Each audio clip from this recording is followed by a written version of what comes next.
से शांत हूँ, जिनके गुणों के धाम वह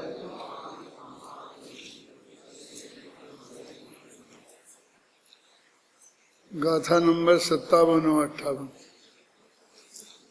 सुखाधिकार चल रहा है ज्ञान तत्व प्रज्ञापन में।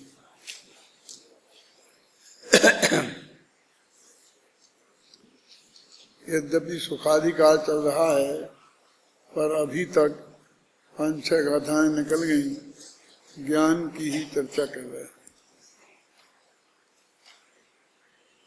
जितना भी उपदेश होता है सारे देश पर निगाह डाल के देख लो, अब तो कहीं जाना नहीं है।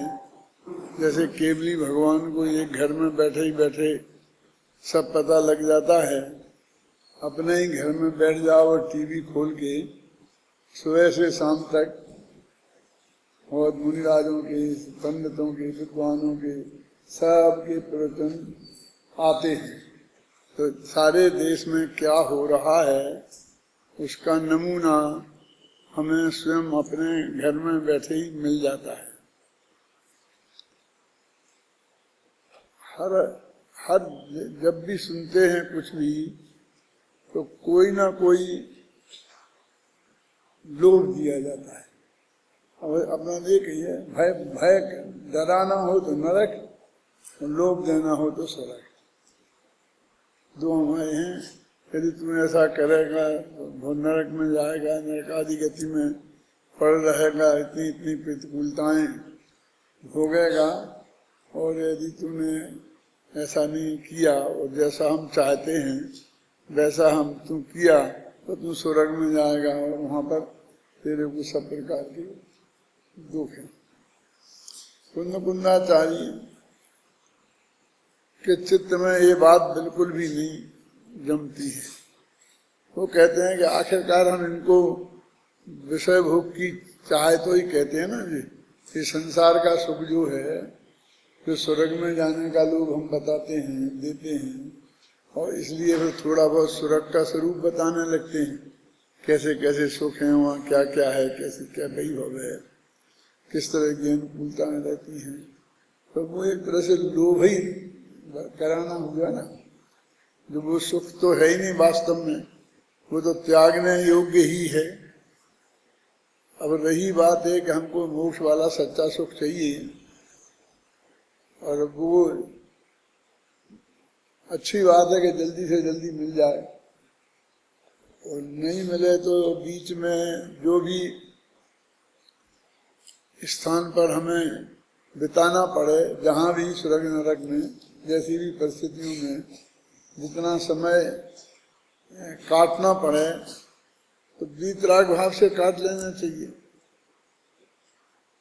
जब ये बात कहते तो लोग कहते कि हम नरक नहीं चाहते हैं जाना, स्वर्ग जाना चाहते हैं, और ये भी हमारे लिए अपराध हो गया। और ये कहते हैं कि नहीं, नरक में जाओ तो नरक में चले जाएंगे, स्वर्ग में जाएंगे तो स्वर्ग में चले जाएंगे। वो कहते हैं कि ये ऐसा नहीं है कि ये नरक में जाने के लिए कह रहे हैं। ये कह रहे हैं कि संसार में अनंत काल से अनंत दुख उठाए हैं, और ये 2-4 भव्य होंगे तो जहाँ जैसे मिलेंगे वो काट लेंगे। अधिकांश तो अच्छे ही मिलते हैं। अब एक राजा शरणक है बेचारा, अपन को उदाहरण के लिए, जैसे वहाँ भरत चक्रवर्ती मिल जाता है, ऐसे वो राजा शरणक है। अच्छा एक समय दृष्टि भी है, भगवान महावीर का प्रमुख श्रावक शिष्य भी रहा है ना, और नरक में है क्या। तो एक उदाहरण हमारे लिए मिल जाता है, हम बड़ा बात कहते हैं। तो वो कहते हैं कि अभी जैसी दृष्टि सर्वार सिद्धि में जाने वाले सम्यक दृष्टि की है, और ऐसी दृष्टि पहले नरक में जाने वाले की है। कैसी दृष्टि कि इस संसार में जितना समय काटना है वो जैसी भी परिस्थितियों में होगा कट जाएगा। अब उसके बारे में ज्यादा सोचा सोची करने से क्या लाभ है, क्योंकि जरा भी हमको ये ना हो और ये हो संसार में ही, जो हम चुनाव करने की वृत्ति जगती है अंदर, तो उसमें इतना बड़ा नुकसान हो जाता है कि जो हमने वो परम सुख को अपना ध्येय बनाया था उसमें से हमारा चित्त हट जाता है और हम अल्प में ही संतुष्ट हो जाते हैं। जैसे कहा गया था ना अपना कि स्वतंत्रता हमारा जन्म सिद्ध अधिकार है और पूर्ण स्वतंत्रता चाहिए। अंग्रेज लोग बताते थे कि तुम ऐसा करो, प्रांत तुम संभाल लो, केंद्र हम संभाले रहेंगे। म्यूनिसिपैलिटी का चुनाव तुम लड़के तुम जीत जाओ और तुम्हें अपने गांव की जो तरक्की करना हो करो, लेकिन राज्य हमारा ही रहेगा। क्या ऐसा हमें लोग देते थे और हम कहते कि नहीं, हम तो पूरा, हमें तो पूरा चाहिए, ऐसा नहीं तुम्हारे अंतर्गत नहीं चाहिए। यदि हम थोड़े ही इसमें संतुष्ट होते हैं, नहीं वो कहते हम तुमको जेल में डाल देते हैं और तुम चाहो तो अभी चुनाव म्यूनिसिपैलिटी का लड़के उसके अध्यक्ष बन के आराम से रह सकते हो, अपने गांव की तरक्की भी कर सकते हो, हैं? तो वो सोचने लगे आगे वही जेल में पड़े रहने से तो अच्छा है ना जी।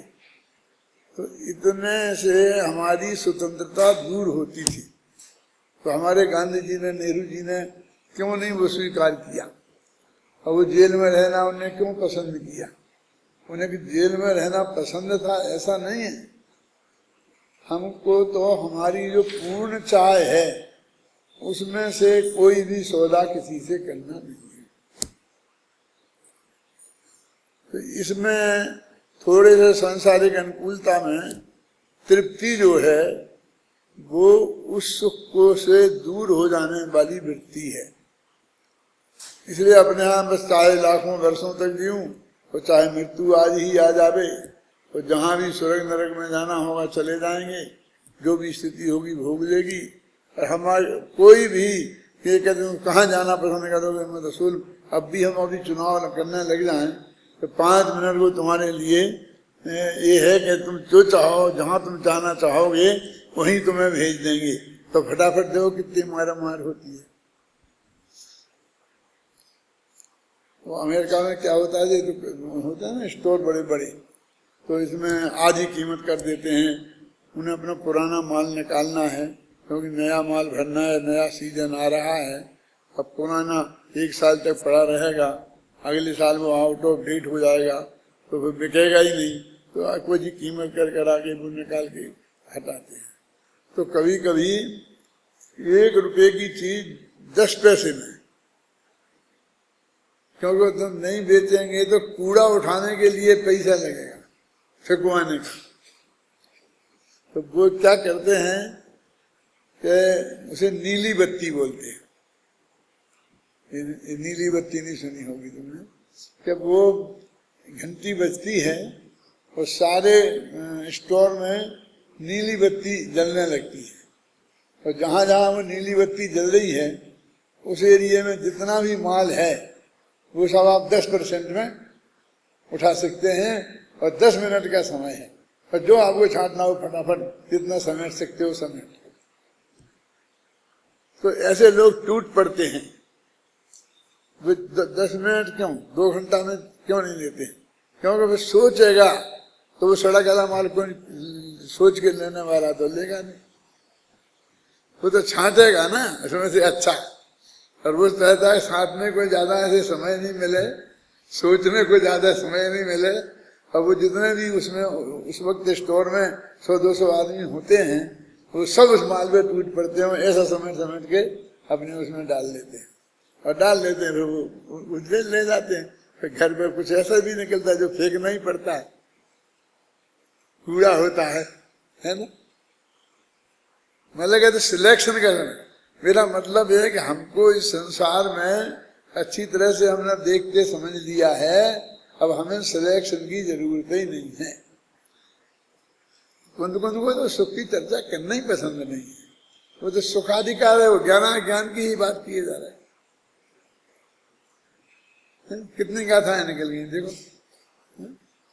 दूसरी तीसरी गाथा में ही ऐसा प्रश्न खड़ा कर दिया था जयसेनाचार्य ने, लेकिन अभी वही गाथाएं निकलती जाती हैं ज्ञान की ही, कि बस परोक्ष ज्ञान किसे कहते हैं और प्रत्यक्ष ज्ञान किसे कहते हैं। पर इन 2 गाथाओं में भी यही बात कही कि ये देखो इंद्रियां पर द्रव्य उनको आत्म स्वभाव नहीं कहा। इंद्रियां तो पर द्रव्य है, आत्मा तो है नहीं, आत्मा का स्वभाव वो नहीं है।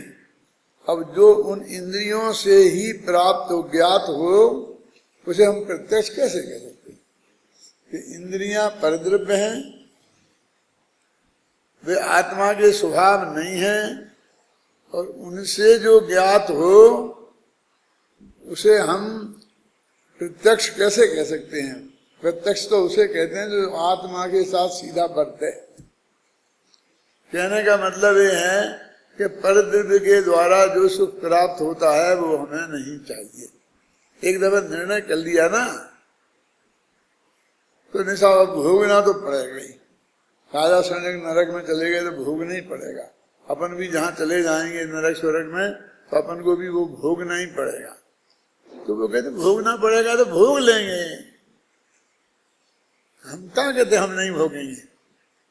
लेकिन आप कहोगे हम उसे चुन लें तो हम चुनेंगे नहीं। और इसका अंतर समझ में आ रहा ना, चुनते ही तो उसमें उपादेय बुद्धि हो जाती है। चुनते ही तो वो हमारा जो मेन लक्ष्य है ना उससे हमारा उपयोग नष्ट हो जाता है। और सामने हमारा कहता है नहीं ठीक है, आप एक ही घंटे, मुझे कहते ना पुण्य के बारे में शांति जी कि धूप में खड़े रहना, इंतजार करना है बस का, तो धूप में खड़े रह के इंतजार करना अच्छा है कि छाया में खड़े रह के इंतजार कर लें। क्या कहते हैं नहीं कहते कि धूप से तो छाया अच्छी है। अब फंसाया बस में, धूप से छाया अच्छी है। वो कहते हैं कि हमें खड़े रहना ही नहीं, हम तो चाहते हैं कि बस आए और हम बैठे हुए जाएं। वहां खड़े रहने के लिए हम आए हैं। हाँ क्यों? तो कहाँ खड़े रहोगे? जहां जगह मिलेगी वहां खड़े रहेंगे। धूप में तो धूप में, छाया में तो छाया में। माना हमारे लिए वो ज्यादा सोचने की जगह नहीं है। मेरे ध्यान में किताब भी लिखी ना मैं, तुम्हें मिली होगी अभी कि नहीं मिली, पढ़ी है? तो उसी पे मैंने ज्यादा ध्यान केंद्रित किया है कि हमको जो चाहिए ही नहीं तो क्या चाहिए, तुम इसमें क्या पसंद करोगे जी, क्या पसंद करोगे? कि हमें कुछ चाहिए ही नहीं, हम क्या पसंद करोगे? जो माता बहने अपने घर में भी बाहर भी पूछते हैं शाम को क्या बना ले, आप क्या खाएंगे? सबके खाने की ये बीमारी है कि नहीं? बहुत लोग बताते हैं आज पकोड़े बनाओ, आज मंगोड़े बनाओ, आज ये बनाओ, आज ये बनाओ। चलता ना, चलता ही रहता है। कुछ ऐसे भी लोग हैं, ठीक है जो बना लो तो खा लेंगे, जो बनेगा वो खा लेंगे। तो पकोड़े बना लें, ठीक है बना लो। कि नहीं पकोड़े नहीं मंगोड़े बनाते, मंगोड़े बनाए। मतलब ये है कि खाने में तो वही सबको है, लेकिन एक को इस विशिष्ट चीज में विशिष्ट प्रकार का रस है और दूसरे को उसमें कोई रस नहीं है। ये सारे संयोग एक से हैं। ऐसा कह लो कि हाँ जो बनाओगे वो भुगत लेंगे। समझे ना? खाली में भोग लेंगे और भुगत लेंगे कि मैं अंतर समझते हो ना? अरुचिपूर्वक पेट भरना है तो भर लेंगे। मुनिराज जैसा करते हैं। देखो इंद्रियां पर द्रव्य उनको आत्म स्वभाव नहीं कहा। देखो गद्य जैसा पद है ना? गद्य में पढ़ लो चाहे पद्य में पढ़ लो। और जो उन्हीं से ज्ञात हो वह प्रत्यक्ष कैसे हो सके? जो उन्हीं से ज्ञात वह प्रत्यक्ष कैसे हो सके? जो दूसरों से ज्ञात हो बस उसे परोक्ष कहा गया। पराधीनत्वात् परोक्षम। जो दूसरों जिसका होना दूसरे के अधीन हो उसी को तो परोक्ष कहते हैं। और केवल स्वयं से ज्ञात हो वह ज्ञान ही प्रत्यक्ष है, वह ज्ञान ही वास्तव में प्रत्यक्ष है। अब इसमें सुख नामक चीज की चर्चा ही नहीं है, सुखाधिकार की गाथाएं हैं और परोक्ष और प्रत्यक्ष बता रहे है ना? कहते हैं कि भाई वो सुख तो भोगने की चीज है, हमें इस जगत में कुछ भोगने में कोई रस नहीं है, हमें वो भोगने की चर्चा में रस नहीं है, समझे ना? इसलिए वो कहते हैं बात ही नहीं करते हैं। इन गाथाओं का भाव तत्व प्रतीक व टीका में आचार्य अमृतचंद इस प्रकार के स्पष्ट करते हैं। वस्तुतः वह ज्ञान ही प्रत्यक्ष ज्ञान है जो केवल आत्मा के प्रति नियत हो। प्रत्यक्षम अक्षम प्रतीयत है ना कुछ व्युत्पत्ति, वही है। वह इंद्रिय ज्ञान तो आत्म स्वभाव का किंचित भी स्पर्श नहीं करने वाली आत्मा से भिन्न अस्तित्व वाली परद्रव्य रूप इंद्रियों द्वारा होता है। कहते वो इंद्रिय ज्ञान तो आत्मा से अत्यंत भिन्न जो इंद्रियां हैं उनसे होता है, इसलिए वह इंद्रिय ज्ञान प्रत्यक्ष नहीं हो सकता। और वो कहते हैं कि आत्मा का प्रत्यक्ष अनुभव होना चाहिए, परोक्ष तो फिर वही आगम से जाना ही हुआ हो गया ना।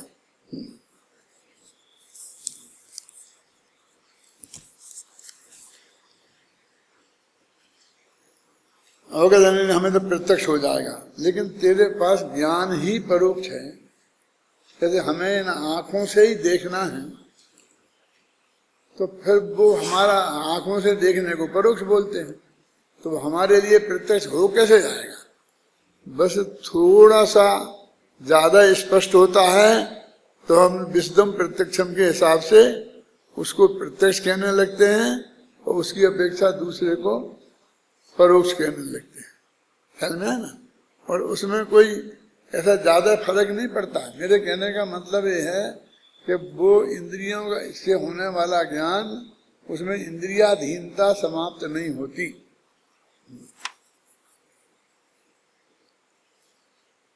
ये कहाँ कौन सा पेज है? बदल गया है। हाँ, वस्तुतः वह ज्ञान ही प्रत्यक्ष ज्ञान है जो केवल आत्मा के प्रति नियत हो। यह इंद्रिय ज्ञान तो आत्म स्वभाव का किंचित भी स्पर्श नहीं करने वाली आत्मा से भिन्न अस्तित्व वाली परद्रूप इंद्रियों द्वारा होता है, इसलिए यह इंद्रिय ज्ञान प्रत्यक्ष नहीं हो सकता। निमित्त भूत परद्रव्य रूप इंद्रियां, ये निमित्त है, मतलब उसकी मन, परोपदेश, उपलब्धि, मन ज्ञानावन कर्म का क्षयोक्षम, संस्कार या प्रकाश आदि के द्वारा होने वाला स्व विषय भूत पदार्थों का ज्ञान पर के द्वारा होने से परोक्ष कहा जाता है। यहाँ पर एक बार शुल्लक मनोहर लाल जी बर्नी आए थे, नाम सुना होगा, सहजानंद बर्नी, छोटे बर्नी जी कहलाते थे। तो बहुत अच्छे विद्वान थे, संस्कृत के अध्ययन उन्हें बहुत अच्छा था, धारा प्रवाह संस्कृत में लिख सकते, संस्कृत के श्लोक ऐसे लिख सकते थे बिल्कुल धड़ाधड़। उन्होंने कोई शायद गीता लिखी थी, उन्होंने अपने जैन धर्म के सिद्धांतों को लेकर ऐसी कोई समय सार गीता ऐसा कुछ लिखा था। उन्होंने गीता जैसे ग्रंथ लिखा था, और ऐसा वो लिख सकते थे। तो अपने यहीं आदर्श नगर में आए थे, तो हम लोग उनसे मिलने गए थे, फिर वो स्मारक में भी आए थे और उनका यहाँ प्रवचन भी कराया था बैठ के। तो उन्होंने एक बात कही थी यहाँ पर, बहुत मार्मिक है, निमित्त उपादान के संदर्भ में। वो भी निमित्त उपादान का जैसा अपन लोग मानते हैं लगभग वैसा ही मानते थे, लेकिन आप जो खंडन करते हैं ना अपना कम अध्ययन करने वाले, तो निमित्त की बस देखो वो हाथ वो शेर है, तो शेर की पर्याय में उसे मुनिराजों का निमित्त हो गया, और मारीच की पर्याय में निमित्त नहीं हुआ। आदिनाथ जैसे उसके दादाजी कितना बढ़िया निमित्त थे, बाप शरद चक्रवर्ती था। तो ऐसे हम उदाहरण दे दे करके और निमित्त का खंडन कर देते हैं। क्या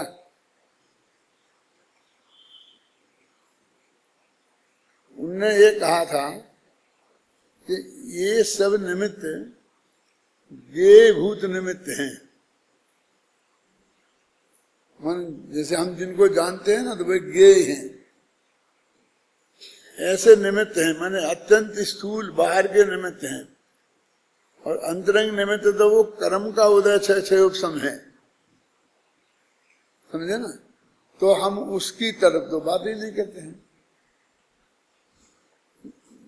उनका एक शब्द था, मैं अभी भूल रहा हूं, कि मतलब हम इन ऐसे निमित्तों के उदाहरण दे दे करके घी का घड़ा और फला फला, और हम लोगों को उसकी खंडन कर देते हैं। लेकिन जिन जैसे निमित्त कि जिनकी उपस्थिति अनिवार्य है, माने जिनमें अन्वय और व्यतिरेक दोनों ही घटित होते हैं, उस निमित्त की, उदय रूप निमित्त की हम बात नहीं करते, आश्रयभूत निमित्त की बात कहते हैं। ये शब्द थे उनके। ये तो आश्रयभूत निमित्त हैं। जैसे किसी ने हमें गाली दी और गाली हमने सुनी, तो गाली निमित्त हुई ना, और हमें गुस्सा आया, तो हमारे गुस्से का निमित्त तुम्हारी जितनी गाली है और हमारे अंदर में क्रोध कर्म का उदय है, वो है। तो दो निमित्त हो गए ना। एक उसको बोलते आश्रयभूत निमित्त, हमने जिसे सुना माने जाना हुआ ना, तो वो आश्रयभूत निमित्त है।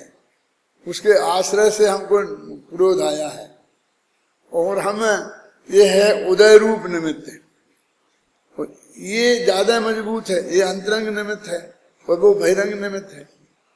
हाँ, समझे ना। यदि क्रोध कर्म का उदय होगा तो क्रोध होगा ही होगा, और क्रोध हो रहा है तो गारंटी से क्रोध कर्म का उदय होगा ही। ऐसा नहीं कि किसी ने गाली दी ही होगी, किसी ने गाली नहीं दी हो तब भी गुस्सा आ सकता है। 25 साल पुरानी किसी ने गाली दी थी, उन्हें आज याद कर करके गुस्सा करता है। उन्हें आज याद कर करके 25 साल पुरानी गाली को उसमें से निकालता है अपनी धारणा में से, और गुस्सा करता है। तो हम जितने भी उदाहरण देते हैं वो आश्रयभूत निमित्त के उदाहरण देते हैं, उदय रूप निमित्त की बात नहीं करते हैं। उनने ये बात खास करके एक कही थी। मैं ये कहना चाहता हूं कि वो उदय रूप निमित्त तो देखने में नहीं आता है। क्या होता है कि हमने शास्त्र में ये व्याप्ति पढ़ ली, कौन सी, कि जब जब क्रोध नामक कसार का भाव होता है तब तब नियम से क्रोध नामक कर्म का उदय होता है। तो इस व्याप्ति के आधार पर हम अनुमान करते हैं कि हमें क्रोध नाम का कर्म का उदय होगा। वो हमें दिखता नहीं है, तो हम उस पर गुस्सा करके क्या करें। ये सामने वाला हमें गाली दे रहा है, तो हमको इसको निमित्त माने और इसको ही कर्ता माने, तो इसकी पिटाई शुरू कर दें, कुछ ना कुछ करें, हमें दिखता है। अब वो जो उदय रूप निमित्त है वो तो हमें दिखता ही नहीं, वो तो हमें हमारा गुस्सा दिखता है, और उससे हमने वो शास्त्र में पढ़ लिया है कि जहां जहां गुस्सा आ रहा होता है तो वहां क्रोध कर्म का उदय होता है। तो अभी क्रोध कर्म का उदय होगा, हम ऐसा अनुमान करते हैं। तो वो परोक्ष हो गया ना, अत्यंत परोक्ष हो गया, और वो प्रत्यक्ष दिखता है सामने, सामव्यवहारिक प्रत्यक्ष सही है ना। तो वो कहता है कि वो सामने वाला जो गालियां दे रहा है वो तो प्रत्यक्ष है, और जो ये तो हमने शास्त्र के आधार से समझा। तो हमने ये और किया कि गोमनसार पढ़ के एक नई बीमारी और खड़ी की। अभी तक तो इतने ही शत्रु थे, सामने वाले जो हमें भला बुरा कहते थे, प्रतिकूल प्रवर्तन करते थे। अब ये ज्ञाना बनी दर्शना बनी, ये नए शत्रु और खड़े हो गए। कम से कम अभी तक तो हमें नहीं जानते थे ना, तो हमने शास्त्र पढ़ के क्या उपलब्ध किया, नए शत्रु और हमने गिन लिए।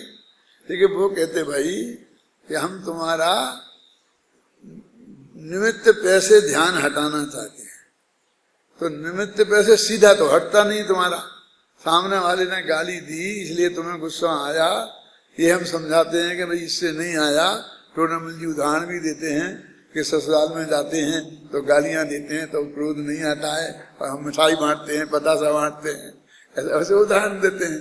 लेकिन हम समझ में नहीं आता, सामने वाला हमें प्रत्यक्ष गाली देता देखो तो हम ज्यादा देर तक बर्दाश्त नहीं कर सकते। तो वो कहते हैं पहले हम प्रत्यक्ष दिखने वाले निमित्त से तुम्हारा ध्यान हटाना चाहते हैं, उससे नहीं। उपादान तुम्हारा आत्मा है और निमित्त तुम्हारे कर्म का उदय है। अब दो ही हो गए, तुम उसको बेचारे को बीच में तीसरे को क्यों लाते हो? क्या ऐसा कह के जो पड़ोसी से हम राग द्वेष करते हैं उनसे अपना उपयोग हटाते हैं। फिर जब इधर आएंगे तो हमने दिखता तो है नहीं वो क्रोध, हम गोमर सार खोलेंगे किस कर्म के उदय से क्या होता है, कैसा होता है। और जैसा जैसा हमें तीव्र गुस्सा आ रहा है तो तीव्र कर्म का उदय होगा, तो हम उसको देखने की कोशिश करेंगे तो वो क्रोध गायब हो जाएगा। और हमारा प्रयत्न ज्ञान की तरफ हो गया है ना। इसे तो हम मारने दौड़ सकते हैं, इसके तो बदले में हम 4 गालियां दे सकते हैं। अब उसका क्या करें, है ना। हमें बाहर से ऐसा करने को कुछ नहीं दिखता है ना, तो फिर हम उसके तत्व विचार में चले जाते हैं कि ऐसा क्या होता है, कैसे होता है, तो वो ठंडा पड़ जाता है। तो हम वहां से उपयोग यहाँ को लाते हैं। और जब यहाँ पर आकर तुम कर्म में ही उलझ के रह जाओगे तो कहेंगे कि उपादान तो तेरा आत्मा है, उसी से सब कुछ हुआ है। अब ये देखो, अपन को एक हथियार और मिल गया रहता है। क्या मिल गया? कि वो जो कर्म का उदय निमित्त है ना, जिससे तुझे गुस्सा आ रहा है, तेरा ये गुस्सा आना आदिनाथ को पता था कि नहीं? मन तब से नक्की है कि तुझे इस समय ऐसा गुस्सा आएगा। सुनना ध्यान से। और तब ये कर्म बंधा था। जो कर्म अभी उदय में आया है, क्रोध, ये तो बंधा ही नहीं था। और वो गुस्सा आना तो तब से नक्की था। तो माने पूरा अब वो कर्म पे नहीं, अब हम पे ही निर्भर हो गया। उस पे से ध्यान हटाने की बात है कि सब बिना कर्म के उदय के हो जाएगा, फिर गुस्सा आगे नहीं होगा। तो बीच में वो भी बंध जाएगा। वो भी उनके ज्ञान में आ गया कि कब तुमको वो बंध जाएगा ऐसा कर्म, और फिर वो कब सत्ता में पड़ा रहेगा, और फिर कब उदय में आएगा। और एक बीच में एक उदीर्णा और चलती है। उसमें से इन कर्मणान योग वालों को लगता है कि कुछ रास्ता है। माने उस जो कर्म जो समय में उदय आने वाला था, उसके पहले भी उसे उदय लाया जा सकता है। जो भी कारण हो, वे कारण मिले तो उदीर्णा हो जाती है ना। क्यों? उदीर्णा करके हम खपा सकते हैं। लेकिन वो भाई साहब, वो किरमबद्ध पर्याय का चक्कर इतना ज्यादा है कि उदीर्णा भी होगी, वो भी नक्की है कि इतना बांधेगा, इतने काल तक बंधा रहेगा, फिर उसकी इतने में उदीर्णा हो जाएगी, उसमें ऐसे ऐसे भाव होंगे। तो वो जो उतना वहां जब हम पहुंच जाते हैं ऋषभ देव तक, तो हमारे सारे प्रश्न का हाल, उसमें सारे निमित्तों पर से हमारा ध्यान हट जाता है। फिर तो हमारे उपादान में जो योग्यता थी, हमारा जो होना है, वही होता है। नहीं तो फिर उदीर्णा कैसे होती है? फिर उदीर्णा को रोकें, उदीर्णा को कर दें, ले दें। फिर हम जहां हमें अपने उपयोग को नहीं लगाना है, जहां हमारा हाथ में कुछ भी करना नहीं है, व्यर्थ में हम उधर उलझ जाते हैं। वो हर वाक्य जैन धर्म के विरुद्ध है जो हमको जहां हमारा कुछ नहीं चलता है उधर हमारे उपयोग को उलझाए।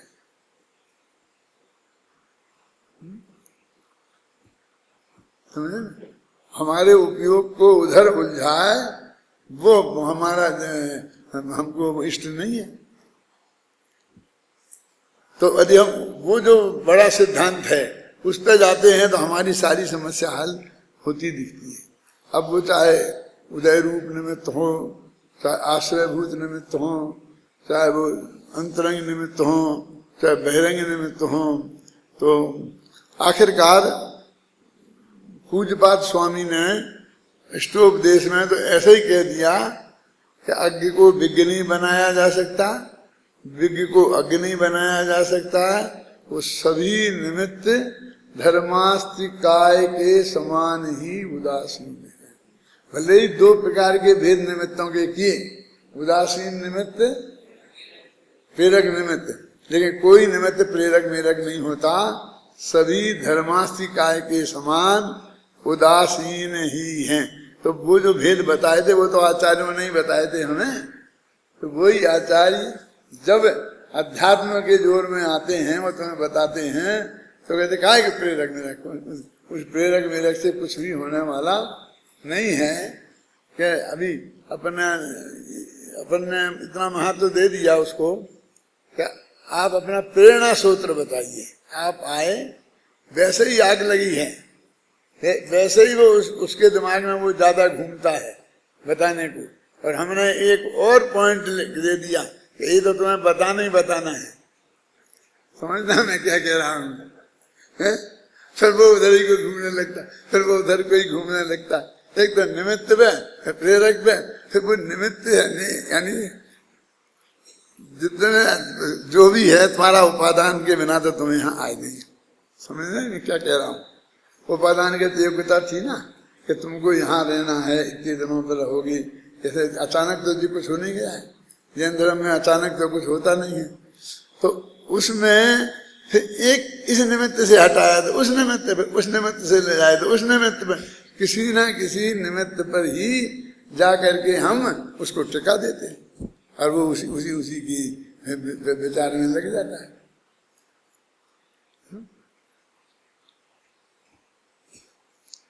वो बेचारे गौतम स्वामी आए थे, वे अपनी पात्रता से आए थे, उनकी पात्रता पक गई थी। अब बस वो इंद्र ले आया था, इंद्र ले आया था, इंद्र ले आया था।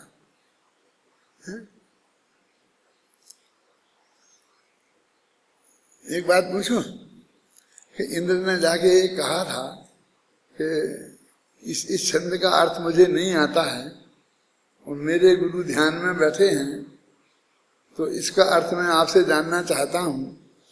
ये उसने सत्य बोला था कि झूठ?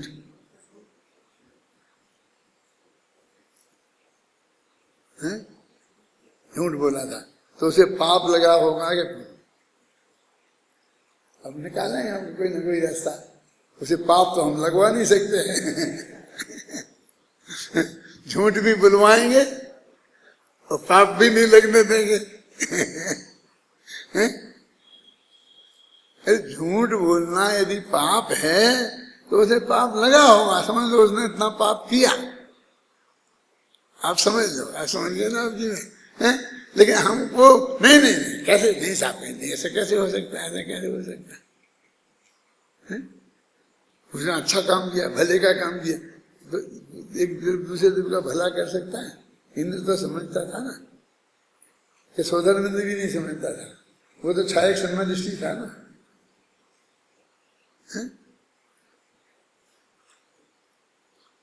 मतलब हमारी वो निमित्ताधीन इतनी दृष्टि इतनी ज्यादा है कि उधर ही उधर लौट के जाती है। गुरुदेव कहते इतनी धुनाई करो कि उधर जाए ही नहीं, लेकिन लौट के हम एक पैसे हटते हैं तो दूसरे निमित्त पर, दूसरे से हटते हैं तो तीसरे निमित्त पर, चौथे से हटते हैं तो पांचवें निमित्त पर, हैं किताब में अटक जाते हैं, किताब से हटते हैं तो रेले में अटक जाते हैं, प्रकाश निमित्त है, तो गुरु जी निमित्त है, उनका गला अच्छा हो तो वो निमित्त है। फिर 50 कितने ये कितनी पराधीनता है। निमित्ताधीनता को चाहे पराधीनता को एक ही बात है। देखो ये परोक्ष ज्ञान की बात कर रहे हैं वो, पर से उत्पन्न होने से पराधीनता के कारण, मैंने पर से उत्पन्न हुआ इसलिए वो पराधीन है, वो पराधीनता के कारण असमंत होने से अन्य द्वारों द्वारा आवृत होने के कारण मात्र कुछ पदार्थों को जानने से अन्य पदार्थों को जानने की इच्छा के कारण समल होने से असम्यक अवबोध के कारण अवग्रहादि सहित होने से क्रमशः होने वाले पदार्थ ग्रहण के खेद के कारण परोक्ष ज्ञान अत्यंत आकुल है, इसलिए वह परमार्थ सुख नहीं है। अब एक एक का विचार करो, इसमें इतने विषय आ गए व्याख्यान देने के लिए कि कई दिन निकल सकते हैं। देखो कौन सी कि पर से उत्पन्न हुआ इसलिए पराधीन है, तो पराधीनता के क्या है? चश्मा तेज रह गया।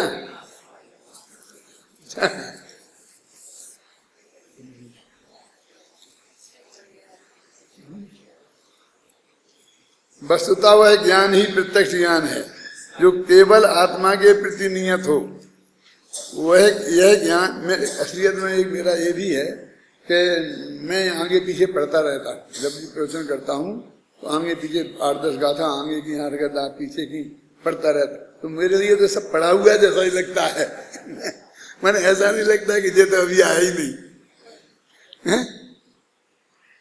अभी भी मतलब जैसे मैं यहाँ आके प्रवचन करने आता हूँ तो कम से कम आधा घंटा तो इसमें लगाता ही होऊंगा, आगे पीछे से सब उसका प्रसंग वगैरह सब देख करके, है ना, ख्याल में। वस्तुतः वह ज्ञान ही प्रत्यक्ष ज्ञान है जो केवल आत्मा के प्रति नियत हो। यह इंद्रिय ज्ञान तो आत्म स्वभाव का किंचित भी स्पर्श नहीं करने वाली आत्मा से भिन्न अस्तित्व वाली परद्रव्य रूप इंद्रियों द्वारा होता। अब 1.5 लाइन का वाक्य मुफ्त में बना दिया। क्या है देखो, यह इंद्रिय ज्ञान अब आत्म स्वभाव का किंचित भी स्पर्श नहीं करने वाली आत्मा, ये इतने विशेषण आत्मा के हैं, इससे भिन्न है। कौन है भिन्न? ये इंद्रिय ज्ञान। ये इंद्रिय ज्ञान आत्मा से भिन्न है। कैसी आत्मा से? कि जो आत्म स्वभाव को किंचित भी स्पर्श नहीं करती, ऐसा ये इंद्रिय ज्ञान वाली आत्मा से भिन्न अस्तित्व वाली और परद्रव्य रूप जो इंद्रियां हैं उनके द्वारा होता है। इसलिए इसको प्रत्यक्ष कैसे कह सकते हैं? इन्हें कहा था ना आत्मा के द्वारा प्रत्यक्ष होता है, और ये तो आत्मा से एकदम भिन्न है, इसलिए इसको किसी कीमत पर प्रत्यक्ष नहीं कहा जा सकता है। निमित्त भूत परद्रव्य रूप इंद्रियां, मन, ये पढ़ लिया था अपन, परोपदेश, उपलब्धि, संस्कार या प्रकाश, ये इतने निमित्त हैं। उपदेश निमित्त है, इंद्रियां निमित्त हैं, मन निमित्त हैं, उपलब्धि निमित्त है, संस्कार निमित्त हैं, प्रकाश उजेला निमित्त है। इतनी चीजें मिले तब अपन ये 2 लाइनें पढ़ पाए। अपन को अभ्यास है तो पता नहीं लगता कि जैसे कुछ हो रहा, लेकिन ये लाइट चली जाए अभी तो 1 मिनट में पता चल जाता है कि कितनी इसकी उपयोगिता है। दिखती है ना, आंख से कम दिखने लग जाए, चश्मा नहीं हो, मतलब इनमें से एक आधी चीज बिखर जाए तो हम नहीं देख पाते। अब इतनी सब चीजें मिले फिर होने वाला स्व विषय भूत पदार्थों का ज्ञान, और फिर भी वो उसका इंद्रिय का विषय जो ज्ञान है उसको ही जानेगा। उस पुद्गल में तो रूप रस गंध स्पर्श सब है, लेकिन ये आंख के माध्यम से जो जानना होगा वो सिर्फ रूप का होगा, है ना। परोक्ष कहा जाता है।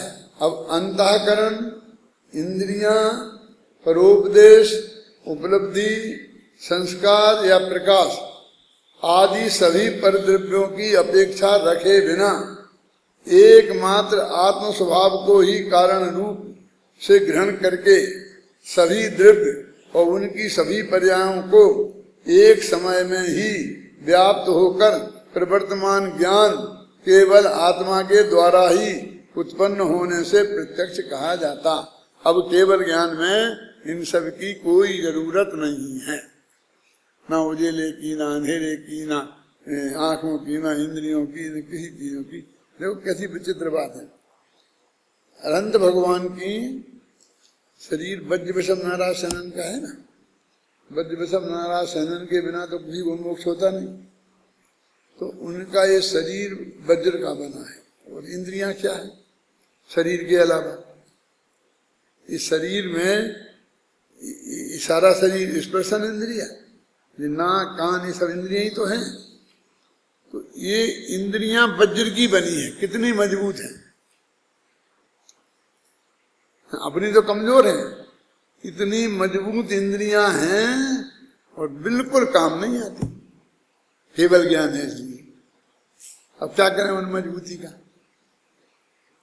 जिस बात के लिए मजबूती चाहिए थी कि अपन को थोड़ी दूर तक का दिखता है, और उनको सबसे अधिक जितना दिखता है ना, कहते भरत चक्रवर्ती अपने महल में बैठे बैठे वो 96वां खंड था ना, उसके ऊपर की मंजिल में जाकर वहां से सुबह सूर्य उगता है, तो वहां पर अकीर्तम चैत्यालय है सूर्य में, तो अकीर्तम चैत्यालय में जो भगवान की मूर्ति विराजमान है, तो वहां से सीध पड़ती है, तो वहां के दर्शन वो कर लेते हैं। तो उससे नक्की होता है कि मनुष्य की चक्षु इंद्री अधिक से अधिक कितना लंबे दूर तक का देख सकती है। तो अब ये कितनी लंबी दूर है, तो नील पर्वत पर वो सूरज उगेगा, और ये भरत क्षेत्र में ये है। तो अब ये कितना, इनका घेरा कितना है, ऐसा हिसाब लगाते हैं ना उसमें, तो 60 घंटे का उसमें से निकलता है, और वहां से यहाँ आने में 9 घंटे लगते हैं।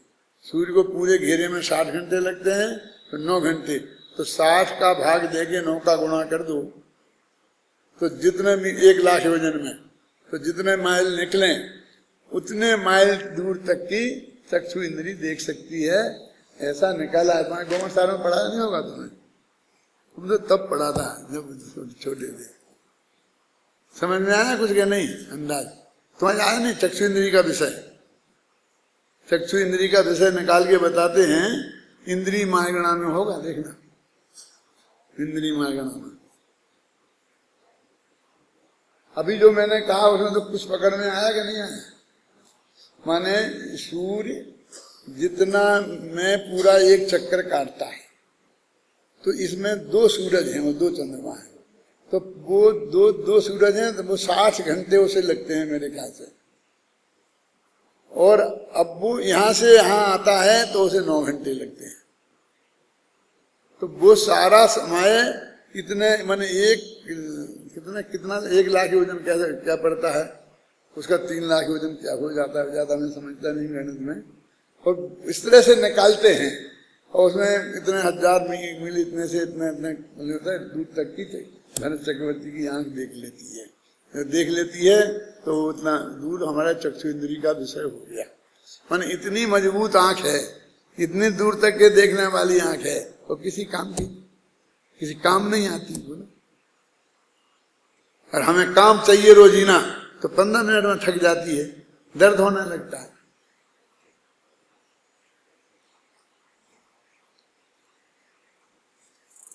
ये तो हो गया।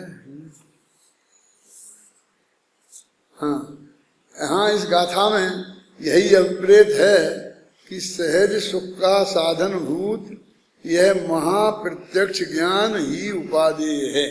अब इसमें 2 शब्द बहुत मार्मिक है। एक तो सहज सुख का साधन भूत, जो ब्रह्मचारी शीतल प्रसाद जी ने एक किताब लिखी, उसका नाम रखा उन्होंने सहज सुख साधन। अभी सहज सुख साधन शब्द कहीं भी अपने इतना पढ़ने में आता ना, कहीं अन्यत्र देखने में नहीं आया। तो ये उनने पढ़ा होगा, इस पर उनका उपयोग बहुत स्थिर हुआ होगा, तो उनको वो नाम अच्छा सूझा। सहज सुख साधन किताब का नाम उन्होंने रखा सहज सुख साधन। और दूसरा महाप्रत्यक्ष ज्ञान, प्रत्यक्ष में भी महा, ये जो महाशब्द है ना, हर जगह कोई अच्छा नहीं होता है। यहाँ तो बहुत ही अच्छे के अर्थ में है, लेकिन महापंडित, महावैद्य, ये अच्छे नहीं होते, इनका अर्थ अच्छा नहीं होता है, जानते हो। वहां महा लगा दें तो वो हो जाता है वैद्यराज नमस्तुभ्यम तुम इमराज वृकोदर इमराज प्राणा हरति तुम प्राणान धनानि च। आया समझ में कि नहीं? हे वैद्यराज, राज वैद्य है ना, महावैद्य हैं, नमस्तुभ्यम तुम्हें नमस्कार हो। वैद्यराज नमस्तुभ्यम तुम इमराज वृकोदरा, तुम तो इमराज के बड़े भाई हो। है? क्यों कि इमराज तो अकेले प्राण हरता है, तुम प्राण भी हरते हो, धन भी हरते हो। ध्यान से समझे ना। वैद्यराज नमस्तुभ्यम तुम्हें हमेराज बिरकोदर वैद्य प्राण प्राणान हरति, वैद्य प्राणान हरति तुम, वैद्य नहीं यमराज, प्राणान हरति तुम प्राणान धनानि च, प्राण को भी हरते हो। तो वहाँ राज शब्द है, महाशब्द है, ये ऐसे व्यंग्य के अर्थ में भी आता है? तो जब पंडित टोडरमल जी को महापंडित कहते थे ना, तो ऐतराज कहते थे, महापंडित नहीं कहते, पंडित राज, पंडित प्रवर, और भी जितने नाम लगाना तो लगाना, लेकिन महापंडित कहने का, महावैद्य, महापंडित, इनके साथ जब महाशब्द लगाते हैं तो उनका अर्थ उल्टा भी हो जाता है। वो महान के ही अर्थ में नहीं रहता है, तो व्यंग हो जाता है।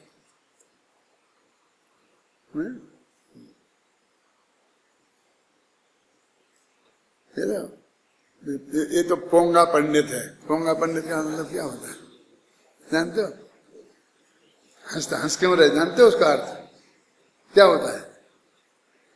पोंगा पंडित जो कहते हैं तो उसका जो वर्तमान में अर्थ चलता है वो तो जानते ही होगे ना, हैं?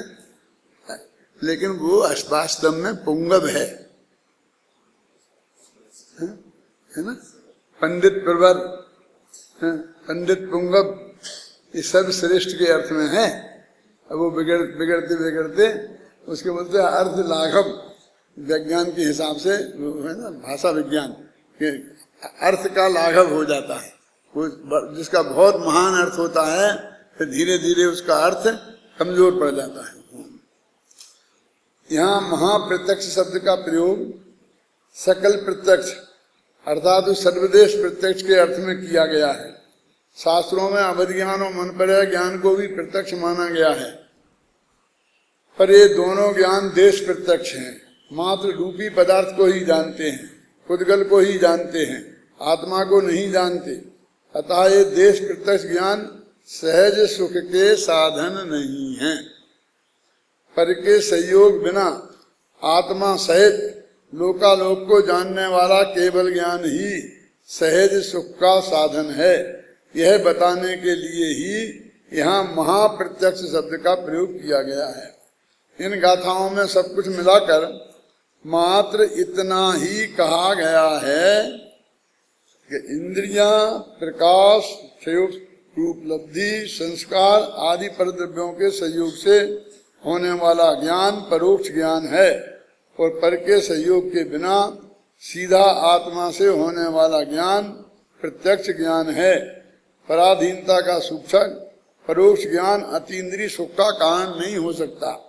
अतीन्द्रिय सुख का कारण तो अतीन्द्रिय प्रत्यक्ष ज्ञान ही है। अब कल 59 का था।